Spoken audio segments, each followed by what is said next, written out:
Qu'est-ce que tu regardes? Ma sœur. Kelly? Non, Eden. Elle descend du bateau de ton père. On dirait qu'ils reviennent de quelque part.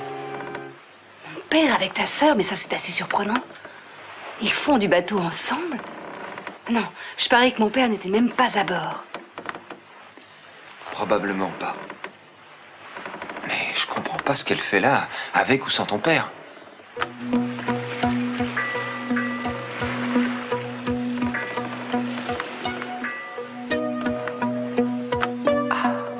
Ils y étaient ensemble? Oui.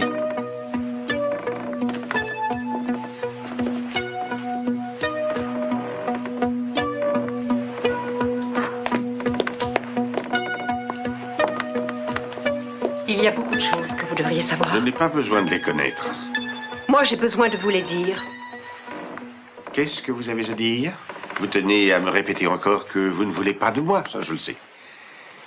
Vous êtes beaucoup trop hableur, trop dragueur. Vous êtes une espèce de maniaque. Vous avez besoin d'être mis à genoux. C'est vrai, ça? J'ai une femme qui me met à genoux chaque jour de ma vie. Enfin, une dernière chose, je ne veux pas de vous parce que j'ai de la haine pour vous. Je ne vous aime pas, je vous déteste. Vous savez ce qu'on dit de la haine et de l'amour? Je me moque de ce qu'on dit. Oh, Eden, vous n'avez aucune raison de me détester. J'ai beaucoup de raisons. À cause de vous. J'ai beaucoup trop parlé de moi aujourd'hui. Et j'avoue que j'ai peur. Et tout ça par votre faute. Cette conversation, vous l'avez appréciée. Vous aviez envie de moi. Oui. Je vous déteste aussi pour m'avoir amené à ça. Je ne sais pas ce que je dois vous répondre. Ce sont vos impressions et on ne contrôle pas ces impressions. J'aimerais, mais c'est pas le cas. Mais vous essayez. Il y a une attirance entre nous, c'est vrai. C'est vrai depuis le commencement. Vous le saviez et vous en avez abusé aujourd'hui. C'est une attirance réciproque, vous le savez comme moi. Je le sais et je ne veux pas. Je ne veux plus désormais, je ne veux plus jamais. Ça ne me plaît pas. Il me semble que quelqu'un a dit que le meilleur moyen d'en finir avec la tentation, c'est d'y succomber. Oh, vous seriez enchanté, hein, si j'avais la stupidité de vous écouter. Si j'étais assez faible pour ça, si j'acceptais de me donner à vous, vous ririez très fort et vous me repousseriez. Mais vous seriez enchanté. Ce n'est pas vrai. Si vous arrêtiez de lutter contre vos élans... Si vous arrêtiez de dire ça. Très bien, je vais dire autre chose. Je ne vous connais pas bien et vous ne me connaissez pas bien. Mais une partie de vous a envie de moi. Et cette partie... Attendez! Et cette partie de vous éprouve une certaine montée. Et l'autre partie de vous est encore un enfant et voudrait demeurer un enfant. Un enfant à la fois gâté, indulgent pour lui-même et forte tête. Oh, taisez-vous un peu.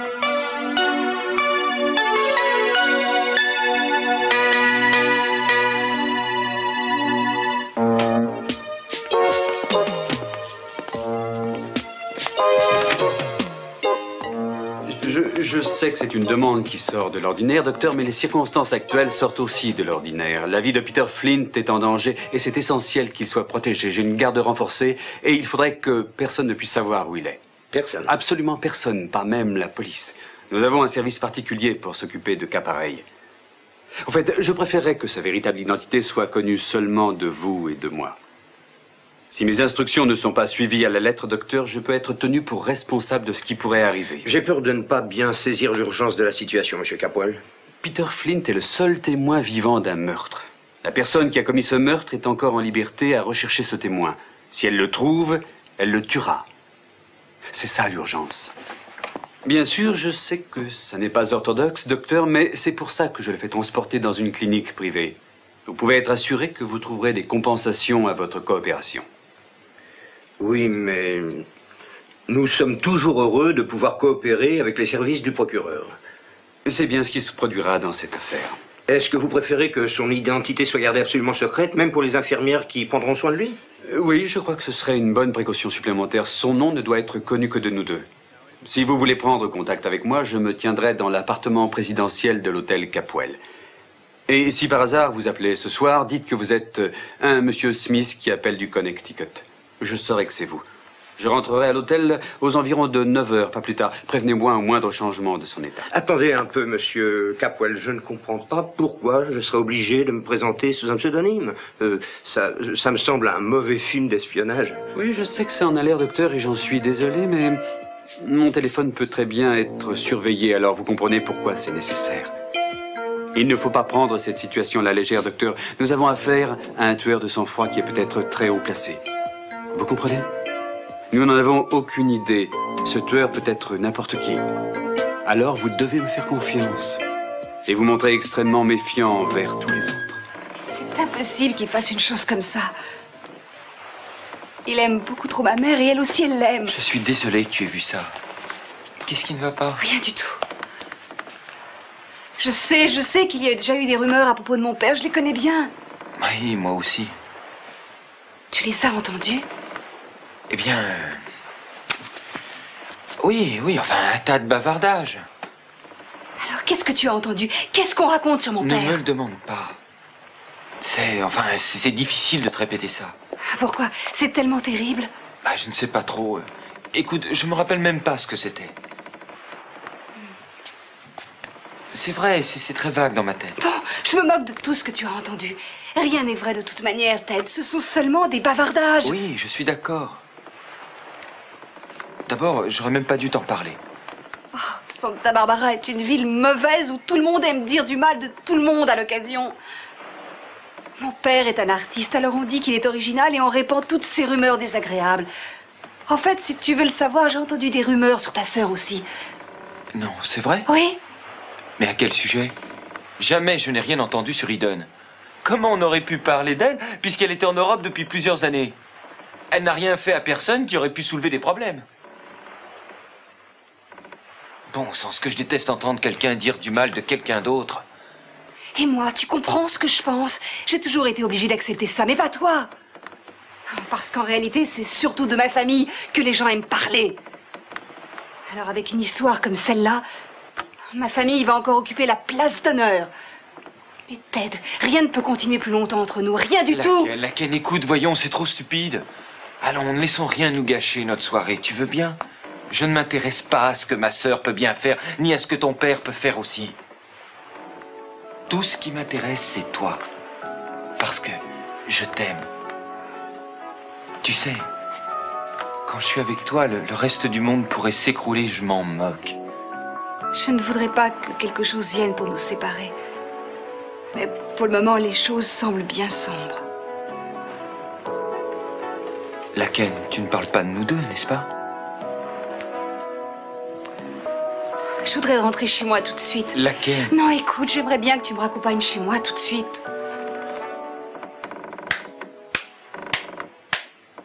Oh, j'ai bien calculé mon moment, vous ne trouvez pas? Oui, parfaitement, Augustin. J'aimerais bien que vous me fassiez le plaisir de le gifler encore plus fort, Eden, il l'a mérité. J'aimerais le gifler plus fort, moi aussi. Mais je crois que je vais vous abandonner ce petit plaisir. Oh non. Non, pas si vite. Je crois que j'ai droit à une explication. D'abord, je vous ai vus tous les deux seuls dans le cimetière et maintenant sur le bateau. Je voudrais savoir ce que signifient ces petites entrevues clandestines dans des endroits variés. Augustin. Lionel, je sais ce que toi tu avais à dire. Alors à présent, je voudrais écouter ce que Eden a à dire. Vos versions sont assez personnelles, si vous comprenez ce que je pense. Alors Eden, expliquez-vous. Racontez tout à votre manière. Qu'est-ce que vous en pensez? Je ne crois pas que ce soit honnête de mettre Eden dans le coup comme Pas ça. honnête? Ne me fais pas rire. Elle n'est pas seulement une spectatrice innocente. Non, cette gifle que je viens de voir, cette gifle que j'ai appréciée à sa valeur, c'était le genre de gifle qu'on donne à un amant. Augustin, pour Lionel, l'amour ne de t'en mêle Dieu. pas! Alors, Eden, je voudrais bien savoir une bonne fois la nature exacte de vos rapports avec mon mari. Dites-le moi tout de suite.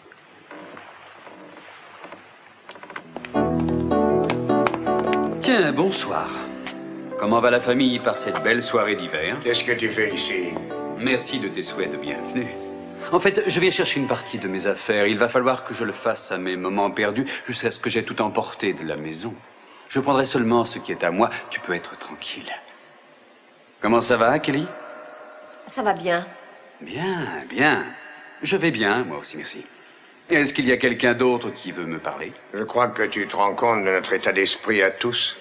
Oui, bien sûr, ça n'est pas surprenant. Je suis un peu déçu peut-être, mais te connaissant, je n'espérais pas mieux. Tu n'es pas un homme qui pratique le pardon. Tu devras obtenir ton pardon d'une autorité plus élevée que la mienne. Oh, alors tu admets quand même cette réalité. C'est déjà une concession. Ça ne t'ennuie pas que j'utilise le téléphone. Je sais que c'est le tien, bien sûr. Non, vas-y, téléphone, mais ne sois pas trop long, j'ai quelque chose d'important à discuter avec toi. D'accord, je vais essayer d'être bref.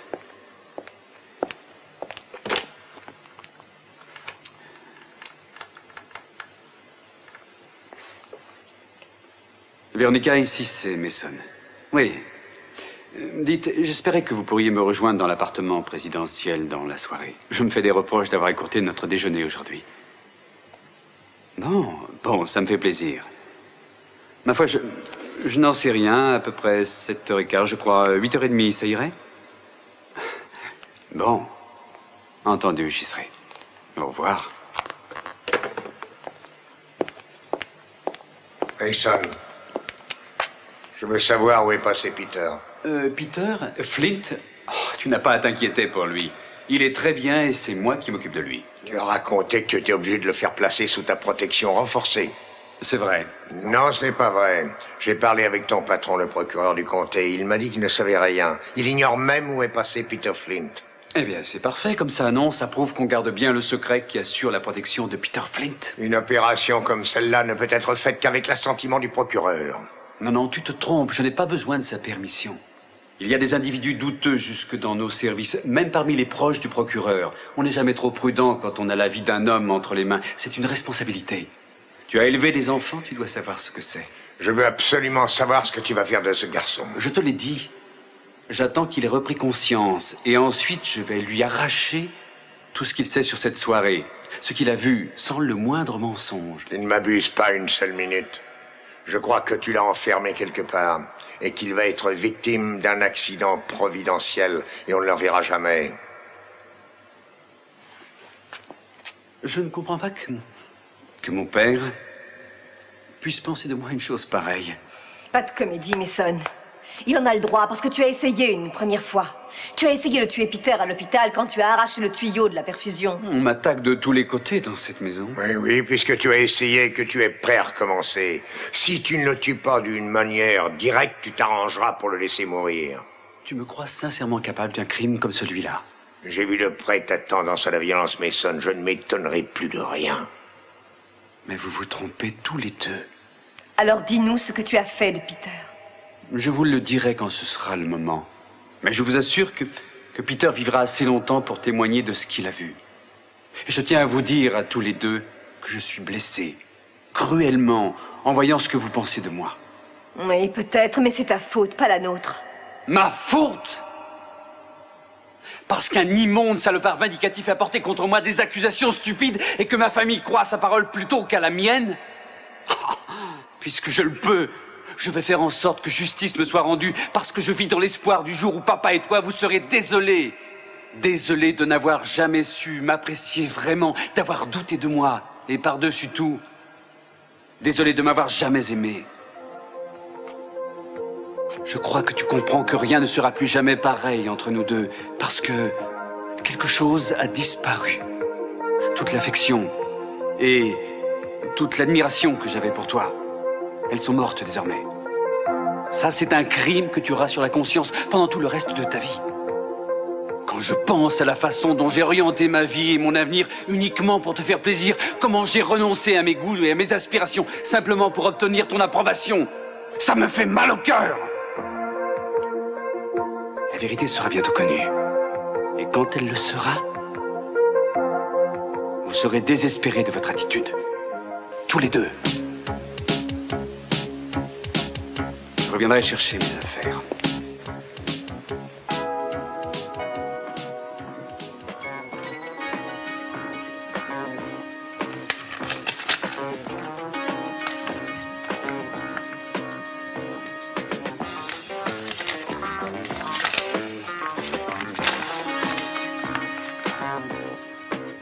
Viens dans le bureau. Mais qui?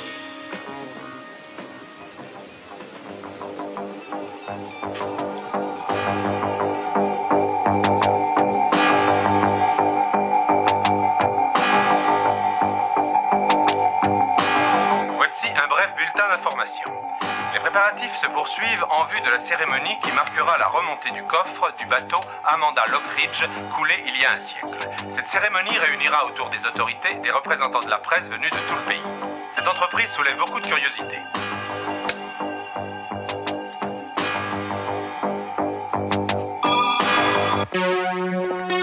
Kelly, je ne veux pas te voir pleurer, ma chérie. C'est plus fort que moi. Je me sens malade chaque fois que je pense à ce qu'a fait mon propre frère. Et tout de suite, ça me donne la migraine. C'est vrai, tu as encore la migraine? Appelle le docteur Michael. Oh, papa, je ne veux pas appeler le docteur chaque fois que j'ai la migraine. Si un médecin peut t'en guérir, tu dois l'appeler. En tout cas, pour l'instant, allonge-toi sur le canapé et repose-toi un moment. D'accord. Très bien, ma chérie. Tu as vu ce regard dans ses yeux? Je te l'ai dit, ma chérie, et je te le répète, mais je crois que Mason a totalement perdu son sang-froid. En tout cas, il va le perdre dans peu de temps. Je crois qu'il faut absolument qu'il aille voir un psychiatre. Tu ne me persuaderas jamais d'accepter ça. Mais il faut faire quelque chose. J'ai peur pour Peter. Et pour Véronica aussi, en fait. J'ai peur pour tous les gens qui sont en contact avec lui. Je dois absolument faire quelque chose. Noé, papa, mais faire quoi? À moins de prévenir les autorités et de les laisser prendre des mesures, tu ne peux rien faire. Je trouverai bien un moyen de le faire soigner. À ta place, je ne ferai rien du tout. Tu as vu Mason, il est hors de lui pour l'instant. Je ne veux pas que vous vous affrontiez une fois de plus. Et si tu crois sérieusement qu'il risque de devenir dangereux, il ne faut pas le provoquer. Ça ne serait guère honnête de ma part de le laisser faire du mal à quelqu'un. Il faut que je neutralise Mason. D'une façon ou d'une autre.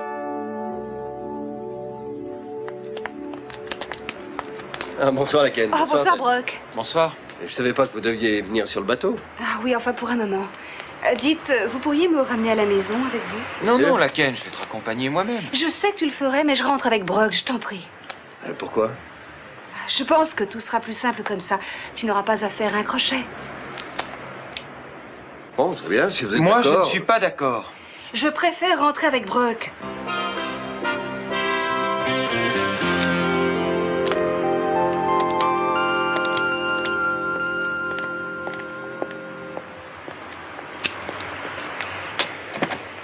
J'ai l'impression que vous vous êtes un petit peu bagarré. Ah, non, pas exactement.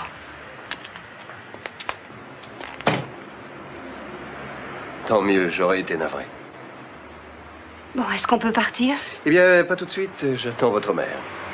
Comment ça, ma mère? Oui. Et ça va être long, où est-elle? Elle est allée voir votre père sur le bateau. Vous êtes là depuis longtemps? Ah non, pas très longtemps, pourquoi? Ah non, non, il faut que je l'arrête. Non, la Canne, attendez, c'est trop tard, elle est déjà à bord. On est arrivé depuis à peu près 10 minutes. Près de 10 minutes? Oui. Ah, je ne sais pas quoi faire. Écoutez, je ne sais pas quel est votre problème, mais si je peux faire quelque chose pour vous... Ah, si, non, mais il faut que j'aille voir. Non, attendez un peu, la Canne. Attendez, mais qu'est-ce qui se passe? Augusta, je n'ai pas l'intention de vous dire quoi que ce soit. Oh, si, vous me le direz. Lionel pourra peut-être vous répondre. Mais moi, non. C'est drôle, je crois que c'est un de vos problèmes. Vous n'avez jamais répondu de vos actes et je pense qu'il est temps de le faire. Je ne crois pas que cette histoire vous concerne, vous. Ah, c'est curieux de vous entendre.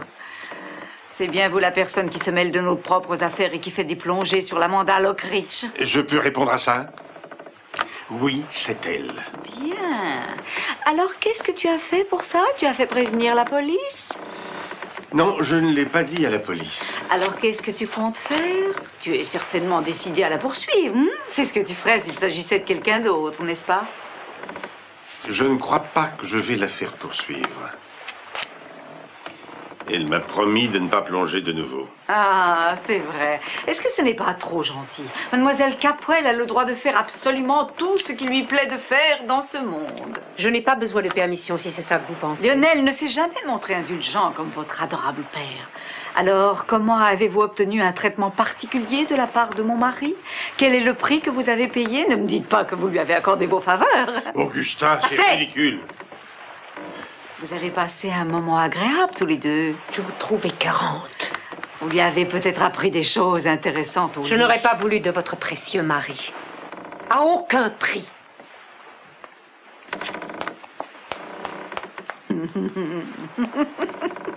Oh, tu entends, à aucun prix elle n'aurait voulu de toi. Qu'est-ce que ça veut bien dire? Ça veut peut-être dire qu'elle n'est rien pour toi. Ou alors que son prix n'a pas été discuté. Viens, on rentre à la maison, Augustin. C'est bizarre, je me rappelle tout ce que tu m'as raconté pendant qu'on était bloqués sur la corniche après le tremblement de terre et nos initiales que tu as gravées sur le rocher. Oui, je les ai gravées. Il n'y avait eu personne d'autre dans ta vie que moi. À quel point tu m'aimais, et même tu m'adorais, et combien je comptais pour toi, et je t'ai fait confiance. Oui, tu as eu raison de me faire confiance. Ce n'était pas le tremblement de terre. Je te l'avais dit à un autre moment, et je t'adore toujours. Pourtant, tu continues à aller la voir. Peut-être bien qu'aujourd'hui, elle est venue me voir. Oh. Tu fais de subtiles distinctions, Lionel. Non, mais je ne pouvais pas deviner qu'elle allait venir plonger par ici. Peut-être que c'est de la prédestination.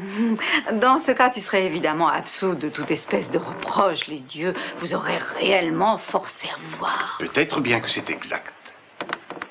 En tout cas, je ne suis pour rien là-dedans. Ah, je ne sais pas si je peux te croire ou non. Je ne sais même plus reconnaître si tu me mens ou non. C'est terrible d'en arriver là avec son mari.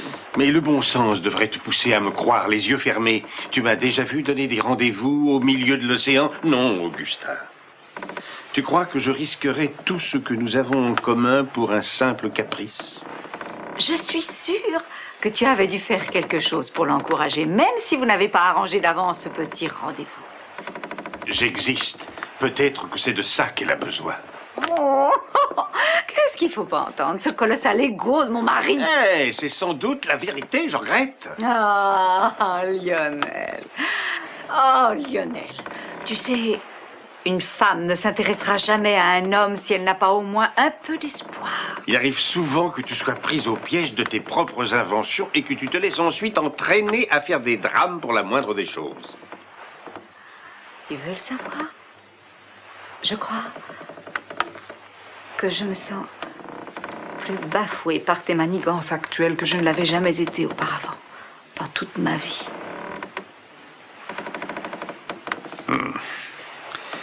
J'ai fait des choses pires que ça.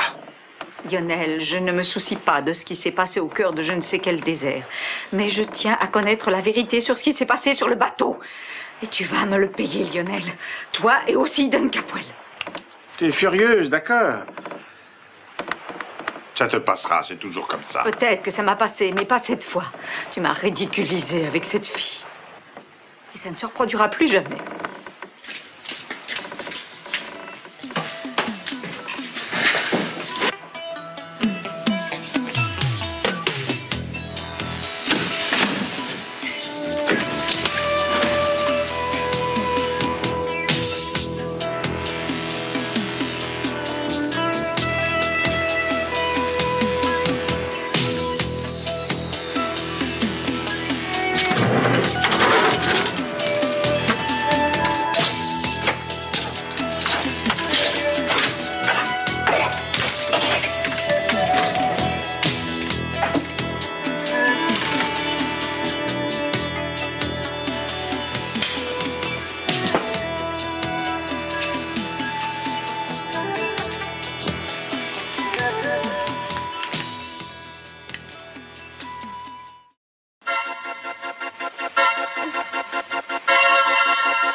Je vous reconduis à la maison, monsieur? Et attendez une seconde, voulez-vous? Bien, monsieur.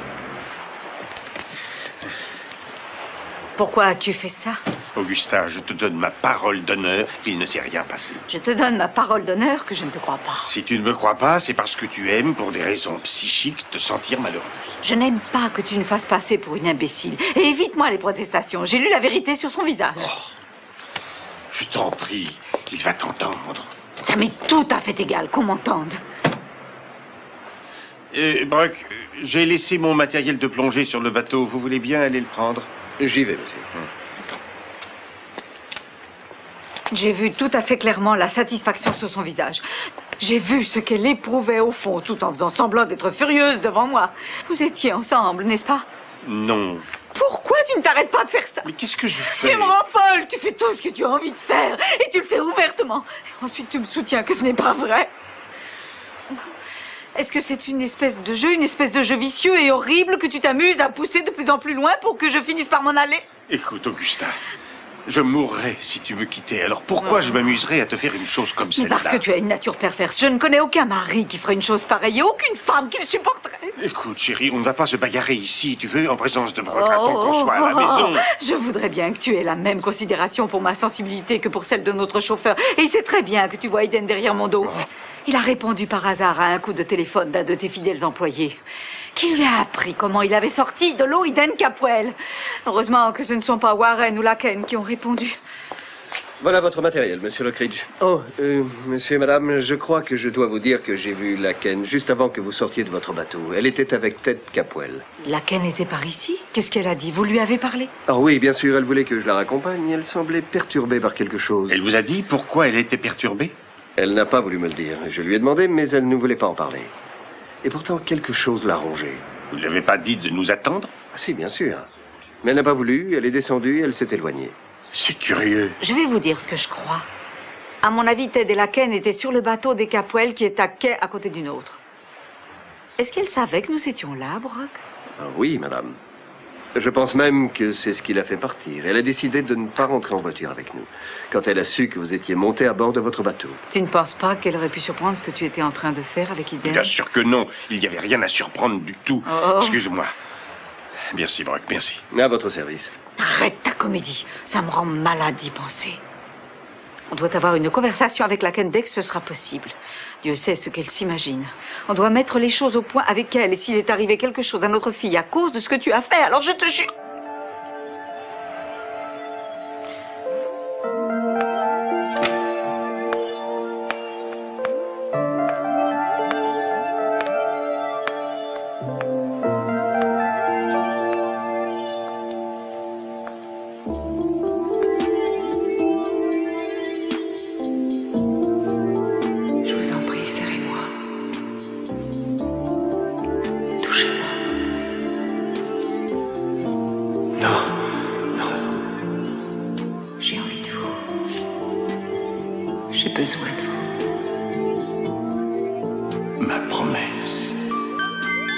Elle ne compte plus.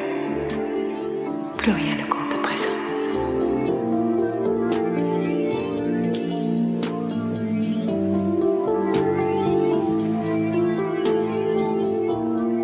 Non, je ne peux pas, Lionel.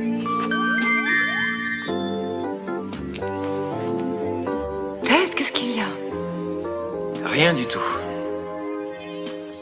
Qu'est-ce qu'il y a? Pourquoi tu me regardes comme ça? Il y a un problème? Oui, il y a un problème. Quoi? Qu'est-ce que c'est? C'est grave? Ça concerne quoi? Dis-le-moi, qu'est-ce qu'il y a? Je ne veux pas en parler. Allons, Ted, tu te tiens là sans bouger à me regarder fixement. Dis-moi pourquoi? Est-ce qu'il t'est arrivé un pépin? C'est sérieux, mais parle-moi. D'accord, je vais te le dire. Encore mieux, c'est toi qui vas me répondre. Avec tous les hommes qu'il y a au monde, pourquoi tu es allé choisir Lionel Lockridge?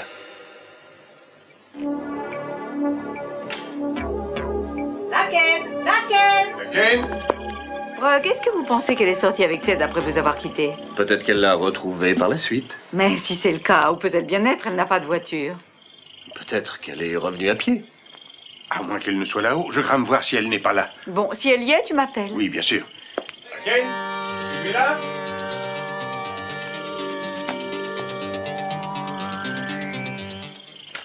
Laken? Oh, mais où est-elle? J'en sais rien. C'est ta faute, Lionel. Tout ce qui arrive à cette petite, c'est ta faute. Pour le moment, elle n'est pas encore rentrée. Ce n'est pas grave. Pourquoi ce qu'elle fait serait de ma faute? Parce que c'est toi, c'est toujours de ta faute. C'est ta faute parce que tu ne remplis jamais tes devoirs de père de famille. Je remplis très bien mes devoirs et tu n'as rien à me reprocher. Brock, j'aimerais que vous alliez voir sur le port si vous trouvez Laken quelque part. Peut-être qu'elle rentre tout simplement à pied. Ou, vous la rencontrerez peut-être sur le chemin. Oui, elle est bien quelque part. Non, non, attendez un peu. Je vais d'abord passer un petit coup de fil. Une minute. Qui tu appelles? Bah, tu verras. Et pourquoi tu ne me réponds jamais? Et toi?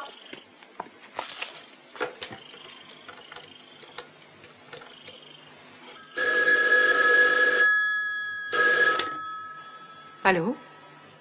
Allô, qui est à l'appareil? Qui appelle? C'est vous, Eden? Oui, Augusta, qu'est-ce que vous voulez? Je voudrais savoir si vous avez vu Laken. Non, pourquoi j'aurais vu Laken? J'ai pensé que vous pouviez l'avoir vue. J'espérais un peu qu'elle était près de vous. On n'arrive pas à la trouver. On ne sait pas où elle est et on commence à s'inquiéter. Mais je ne m'attends pas à ce que vous trouviez le moindre intérêt pour n'importe qui. Augusta, laisse-la tranquille. Lionel me dit de vous laisser tranquille. Il se trouve qu'il est à côté de moi, pour une fois. Bonsoir, Augusta. Attendez, Eden. Si par malheur il est arrivé quelque chose, c'est vous que je tiendrai pour responsable. Maintenant, passez-moi Ted. Je voudrais lui parler. Ne coupez pas.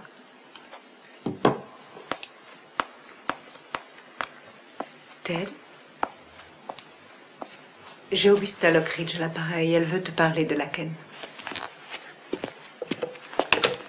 Allô? Ted, avez-vous une idée de l'endroit où peut être Laken? Oui, elle est chez vous, à ce que je sais. Non, elle n'y est pas. Je suis à la maison et elle n'y est pas. Vous êtes sorti avec elle. Elle est sous votre responsabilité. Si vous savez quelque chose, il faut que vous me le disiez. Vous comprenez bien ça? Je ne sais rien, je croyais qu'elle était rentrée avec Brock. C'est vrai, je lui ai proposé de la raccompagner, mais elle a préféré rentrer avec lui. Eh bien, elle a changé d'avis, elle est repartie à pied, on ne sait pas où. Il paraît qu'elle était troublée. Et j'aimerais bien savoir ce qui l'a perturbée pendant qu'elle était au port avec vous. Je ne peux rien vous dire, je regrette. Comment ça, vous ne pouvez rien dire? Et c'est vrai, je ne peux rien vous dire. Vous vous moquez de moi. Je veux que vous me disiez la vérité. Est-ce que par hasard, vous avez vu Eden et Lionel ensemble? Écoutez, C'est ça qui l'a bouleversée. ce qui s'est passé, c'est votre affaire, Madame Lockridge, et je ne veux pas en parler. Mais si Laken veut vous le raconter, à elle de décider.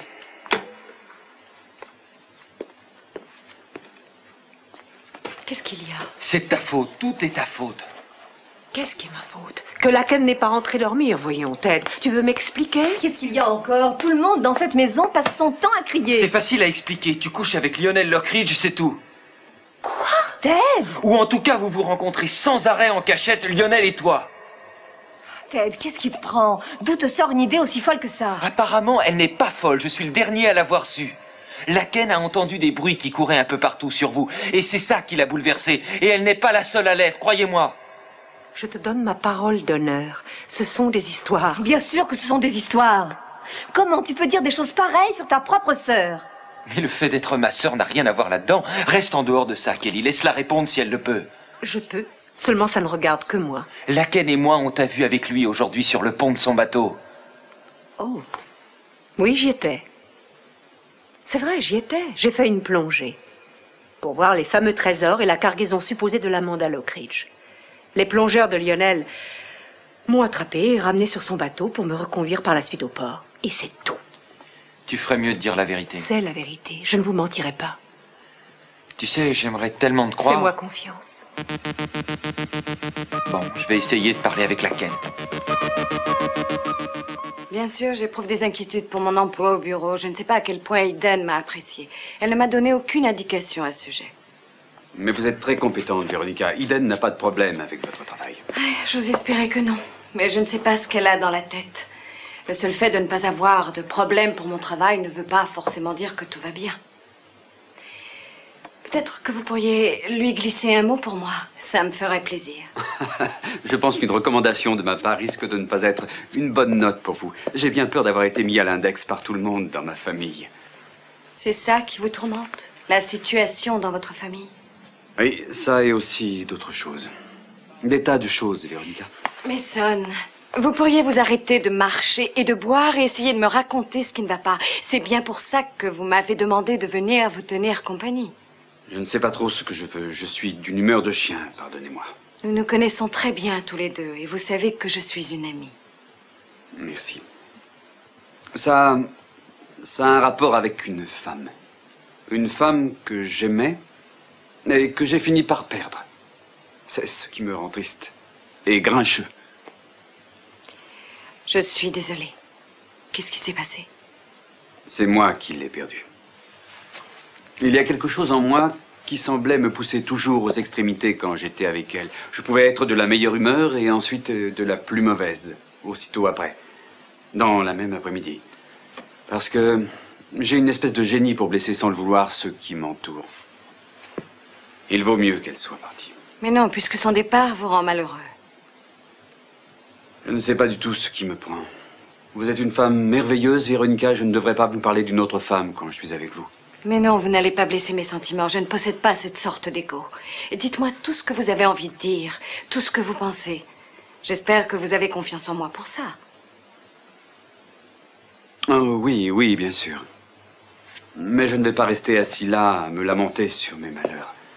Je vais leur montrer à mes sœurs et à mon père. En particulier à mon père. Montrer quoi? Qu'il ne doit pas me traiter comme ça. Il peut, s'il le veut, me rayer de son testament et me chasser de la famille. Mais il ne brisera pas mon moral. Je retomberai sur mes pieds. Il vous a menacé de vous déshériter? Oh, il l'a déjà fait. Il a changé son testament. Il ne me laisse pratiquement rien. Mason. C'est vrai, il m'a déshérité.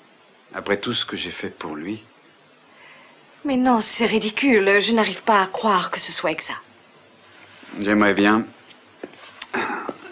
bien arriver à ne pas y penser pendant un moment, à ne pas le tourner et le retourner dans ma tête.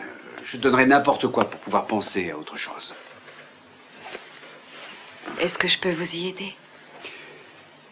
J'en sais rien. Qui ça peut bien être? Vous voulez que je réponde? Oui, s'il vous plaît. Et envoyez-le au diable. Je ne veux voir personne d'autre que vous ce soir. Il faut d'abord voir qui c'est avant de vous décider.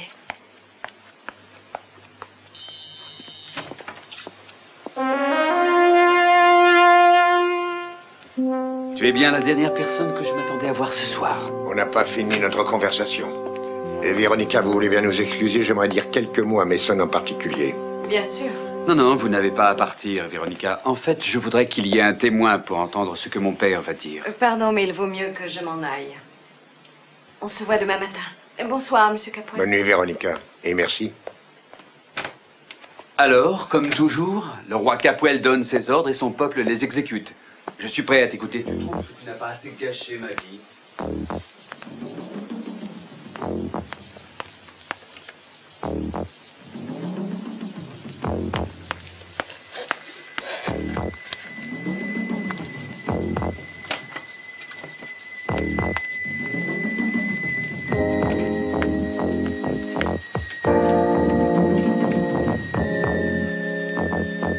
J'ai déjà payé ma note pour la nuit. Je l'ai payée d'avance. Alors si tu veux me chasser, tu ne pourras pas. Passe les nuits où tu veux, ça ne m'intéresse pas.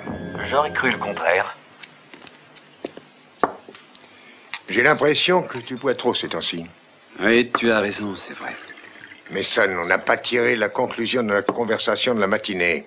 Je crois que tu as une bonne idée de renvoyer Véronica, parce qu'elle est brillante, attirante, loyale, sans parler de son efficacité. Tu n'aurais probablement pas été long à essayer de me la chipper, puisque tu m'as déjà volé à peu près tout ce que j'avais. Pourquoi tu me la laisses? Tu m'as pris tout le reste. Je ne m'intéresse pas du tout à Véronica, en tout cas pas pour le moment. Je suis venu pour t'aider. De quelle façon? Pour te conseiller d'aller à la police aussitôt que possible et de te livrer. C'est bien le meilleur conseil que je pouvais attendre de toi. Tu devrais le faire dans ton intérêt. Je crois que tu es perturbé sur le plan psychologique. Je veux que tu me dises ce que tu as fait de Peter. Je veux enfin tout savoir sur cette affreuse soirée. Si vraiment tu n'as rien à cacher, pourquoi tu ne me laisses pas écouter ce que Peter pourrait me dire? Parce que, 1, il n'est pas encore en état de parler, et 2, il ment toujours. Il ne verra personne avant d'être prêt à dire enfin la vérité. Ou avant que tu aies trouvé un moyen de l'obliger à t'innocenter parce qu'au fond, c'est uniquement ce à quoi tu penses. Tu te moques de ce qui peut être vrai ou non. Tu veux seulement obtenir une confirmation de ce que toi, tu as décidé de croire. Pourquoi tu ne t'en vas pas à présent? Pas avant d'avoir terminé ce que je suis venu faire. Tu ne devrais pas t'écouter, papa. Qu'est-ce que tu veux dire par là? Tu as déjà fait tellement d'erreurs monstrueuses, tout ça par orgueil. Tu ne peux pas laisser tes enfants faire quelque chose qui nuirait à ta bonne image. Ce n'est pas que tu aimes tellement les honneurs, c'est seulement que tu aimes ta propre image plus que tout le reste. Tu es un narcisse qui s'admire dans une piscine de pétrole ou dans l'or de tes lingots. Alors le fait que Peter m'ait vu près de Channing dans le bureau est mauvais pour ton image et tu me détestes pour ça. Je suis innocent, mais ça ne compte pas. Tout ce qui compte pour toi, c'est le récit qui risque de paraître en première page des journaux. Alors pourquoi tu ne t'en vas pas d'ici? Je parle sérieusement. Et si je ne m'en vais pas? Je ne peux pas te garantir que notre entrevue se terminera dans le calme. Qu'est-ce que vous attendiez, Kelly et toi? Que mon tempérament impossible se manifeste encore? Cette idée a traversé nos esprits, oui. Je ne pourrais te donner aucune garantie. J'ai 30 ans de colère rentrée qui ne demande qu'à exploser. Oui, et la première fois que tu as explosé, tu as tué ton frère. Quel crime tu vas commettre à présent quand tu exploseras à nouveau, hein? Pour l'amour du ciel, va à la police et livre-toi, tu as besoin d'un traitement. Le seul traitement qu'il me fallait, c'était l'amour. Mais tu ne m'en as pas donné. Tu veux me voir en colère? Je vais me mettre en colère. C'est vraiment ça que tu souhaites? Je ne vois pas de quoi tu veux parler. Jamais, non, jamais je ne t'ai été infidèle. Suivant ta définition personnelle de l'infidélité. Tu es spécialement qualifié pour parler de ça, alors ne me fais pas ton numéro. Pas du tout, Lionel. Oh, je t'en prie, Augustin. Tu sais que je t'ai toujours aimé. C'est ce que tu fais avec Eden que je ne peux pas supporter. Tu m'as dit qu'elle te rappelait beaucoup Sophia et que tu avais beaucoup aimé Sophia. Tu m'as dit que ça te rendait fou. Quelquefois, on n'en dit plus qu'on ne voudrait dans un moment de crise, n'est-ce pas? J'aurais dit exactement la même chose, même s'il n'y avait pas eu de tremblement de terre. Je m'efforce d'être honnête avec toi, Augustin. Je t'aime, toi, et je ne peux pas te donner une plus grande assurance que celle-là. Si seulement il ne s'agissait pas d'Eden, je le supporterais, je pourrais me battre. Mais ton obsession pour une morte et pour sa fille, c'est une chose contre laquelle je n'ai pas d'armes, excepté te dire de ne pas la rencontrer, de ne pas la regarder, de ne pas lui parler. Ou sinon, je dois... Sinon quoi? Je devrais te quitter pour toujours. Je divorcerai. C'est ridicule. Ce sera beaucoup moins ridicule quand on parlera de ça dans les journaux. Bien. Ce que nous pouvons faire, toi et moi, ne regarde pas les journaux. J'en ai assez, je ne veux plus en parler. On verra bien ce qui va se passer. Très bien. Pour l'instant, je voudrais changer de robe et que tu me laisses tranquille pour ce soir. J'aimerais que tu comprennes que tu fais une histoire pour une chose qui n'en vaut pas la peine. Oh, que je suis bête, m'indigner devant la possibilité de voir détruire mon propre mariage. Je ne sais pas ce qui m'a pris. Ni moi non plus, et je ne plaisante pas. Je voudrais bien que tu t'en ailles et que tu me laisses tranquille. J'aimerais pouvoir enfin changer de robe dans l'intimité. Tu me demandes de sortir à moi? Particulièrement à toi, oui. C'est anormal. Est-ce que tu vas sortir de ma chambre et me laisser seule, que je puisse enfin me déshabiller? Eh ben vas-y, déshabille-toi. Ah, il y a des moments où tu es vraiment trop entêté.